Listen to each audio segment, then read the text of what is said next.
पांढऱ्या सोन्याचा जिल्हा म्हणून ओळख असलेल्या यवतमाळ जिल्ह्यामध्ये कापसावर प्रक्रिया करून थेट 40,840 किलो धागा साता समुद्रापार चीन या देशात पाठवण्यात आलाय। कापूस उत्पादक जिल्हा असलेल्या यवतमाळ जिल्ह्यामध्ये कापूस हा लॉंग स्टेपलसाठी प्रसिद्ध आहे। उत्कृष्ट गुणवत्तेमुळे दिग्रसात सूत गिरणीतील धाग्याची चायनाच्या बाजारपेठेत मागणी आलेली आहे। दिग्रस येथील रामदास आठवले मागासवर्गीय सहकारी सूतगिरणीचा धागा 40,824 किलो धागा हा 2 कंटेनरमध्ये जहाजाच्या मार्गे रवाना झालाय। मागील 10 वर्षांमध्ये महाराष्ट्रातील पणजीबंद असलेल्या सूतगिरणींपैकी उत्पादनामध्ये आलेली ही एकमेव सूतगिरणी आहे।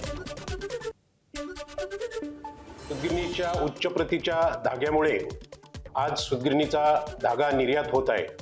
ही बाब आमच्यासाठी नाही तर दिग्रस तालुक्यांसाठी व जिल्ह्यासाठी अभिमानास्पद बाब आहे। आज गिरणीचा धागा निर्यात झाला असून अजूनही पुढे इतर देशांच्या ऑर्डरी आम्हाला प्राप्त झालेल्या आहेत।